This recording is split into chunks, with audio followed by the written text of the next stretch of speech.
So a lot of people wanted me to talk about sleeper cells. Now, sleeper cells are a very large area of operations, and they're the tip of the spear. And they can run everywhere from serial bombers, bomb makers, suicide bombers, car bombs, delivery of nuclear materials, dirty bombs, or delivery of actual small atomic demolition munitions.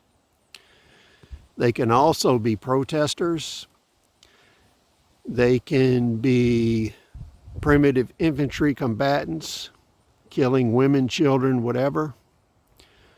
But the focus of sleeper cells is to act quickly in the area your enemy lives in or occupies, and to be unidentified prior to going into action. Now, what everybody misses is the important part of this. The sleeper cell or the underground army is actually the tip of the spear or the spear, depending on number, area, and mission.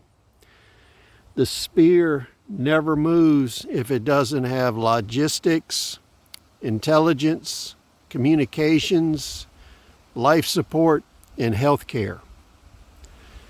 If your sleeper cell does not have financial power, doesn't have communications, doesn't have intel, doesn't receive directions, is sick, doesn't have anything to eat, can't support themselves, and is not hidden, they fail. So what we learn is the key to a successful underground army or sleeper cell is the logistics and intelligence efforts behind it. An example of this is the U.S. Special Forces. Everybody everywhere knows what an A-team is. That's the team that's actually in the field doing the work. Now, in the old days, 3 A-teams were supported by 1 B-team, and the B-team was the logistics support for 3 A-teams. So they provided ammunition, food, fuel, communication gear, support, intelligence, etc. Now, behind the B teams that were supporting A teams, there were C teams. C teams are rarely mentioned. They were command and control, leadership, and administrative services. Without the C team and B team, A teams will not function. Now, the interesting thing about this is all sleeper cells have to be supported in some manner, because an unsupported sleeper cell has to be integrated into the society it is targeting. But logistics, communications, training, and support is necessary to embed them. They have to get to the target country. Somebody has to pay for that. Somebody has to provide the transportation, whether it's through the Darien Gap, through Canada, through Cuba, through Florida, through Minnesota, through Pacific Islands. No matter how they get there, somebody has to arrange, finance, and transport. And in order to have a safe transport route, you have to have logistics set up. You have to have navigation and communications and intelligence, because you don't want to bring your forces in via areas that are easy to intercept and identify, because you don't want them to be identified. Now, when we look at sleeper cells, we can break them up into many facets. So when we look at survival preppers, what you're really doing is you're putting together a sleeper cell, except your purpose is survival, not combat. So some sleeper cells are designed for terrorism. Some are intelligence gathering operations. Some of them are for sabotage. Some of them are for suicide bombers, car bombs, or primitive infantry. And in our country, what you're seeing right now is a lot of underground armies such as BLM and Antifa, and the PLO supporters you see coming and invading Congress, New York City. You can look at the population in Dearborn, Michigan. There's a lot of operatives heading in that community in Dearborn. And what we'll do is talk a little further about different kind of sleeper cells. Now, with sleeper cell operations, you have to have a target. And if you're not going to communicate with the sleeper cell until the point of initiating it, you have to pre-select targets, methodology, and materials. So then it becomes a decision: does the sleeper cell risk exposure by going and buying materials to make weaponry, bombs, etc.? Or does the logistics bring it into them and pre-position it somewhere? So if you look at the IRA, for instance, a lot of the shooters in the IRA and snipers never saw their weapon until the day they used it.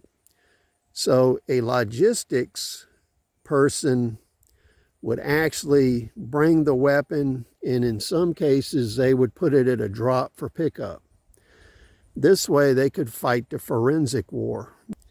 A sleeper cell's main enemy is forensic discovery. So any evidence of its existence needs to be camouflaged and hidden. So I'll give you a for instance. Hamas right now uses rockets. They're 6-inch rockets, and it doesn't matter if you do 2-inch rockets, 3-inch rockets, 12-inch, 24-inch, you can build them at a water pipe. And the components can be bought in the grocery store and at your home store because they use a sugar fertilizer mixture for propellant. They use a cartridge case filled with an initiator and a primer in order to detonate the warhead. So you can see the materials are available locally for building these devices. The same thing goes for bomb making. You can make bombs and chemical weapons out of all kinds of things that I'm not going to tell you about that are at your grocery store and your home store. So if your sleeper cell is going to manufacture explosives and propellants, they have to have some training and information and steps on how to do this and have the ability to buy the components. So we're back to logistics again. They have to have financial support. So the way this occurs is different countries bring in the logistical part of their sleeper cell operation, and they set up a series of businesses throughout the country of interest. And they use this network to move people around and to move materials around, money, to communicate, gather intelligence, and distribute intelligence. So in a survival situation, you have the same necessity, except you're getting survival supplies instead of building weaponry. Now, the very simple type of sleeper cell is composed of suicide bombers, and basically an assassin. So when we look at a sleeper cell, it can actually be composed of one person, an assassin, or a small group of people, and this individual would use whatever means is necessary to go after the leadership, critical personnel, etc. Now, this type of cadre can also be deployed as a kidnap unit. And what they would do is kidnap people, whether they're political operatives, military personnel, civilian consultants, military contractors, civilians, industry leaders, and kidnapping can be done for multiple reasons. One is as an intelligence gathering operation. One is for a ransom operation to help fund the organization in the country it's operating in. An example of this is the Somali pirates. A lot of times, Somali pirates will take individuals off of ships and ransom them. You look at South and Central America, a lot of corporate people are ransomed. So various illegal organizations in terrorist groups, underground armies, use kidnapping as a finance tool. Now, when we go up a little bit, what we learn is it's harder to get away with mass killings using firearms compared to explosives. So a cell that is using firearms may use them, or they may use explosives in combination. A lot of times it's based on availability. Now, with firearms, you can't get away undetected in most instances. Now, an example of this and the tactics they use is the area of attack is right before security. So instead of wasting time trying to get through security and all that entails, what you find is all security operations have a line of entry. So at the entry points, everybody is lined up. So for a terrorist organization, they don't care if they're lined up at the gate in an airport, at security check-in at the airport, at the lobby in the airport, or in the parking lot. The only thing that changes is a method of attack. And that's one reason a lot of security, physical security methods are not successful against terrorists. They just move the venue of the attack. Now, the last two type of sleeper cells are really a hidden army. And they operate either as primitive infantry, which I've talked about before, and in many cases they can purchase materials locally without suspicion.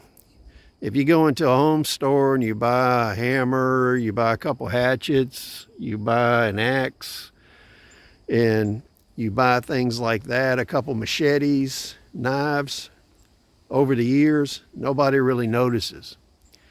So we can look at Rwanda and the fact that a Connex container that holds 500,000 machetes gets you a 500,000 man army. And in a lot of circumstances, that would breed massive chaos. Now, if we look at an area where we have logistics and we can bring in firearms, heavy weapons, grenades, things like that, mortars, then we can bring in a few of those, and what that would do is create breaches to put the masses through.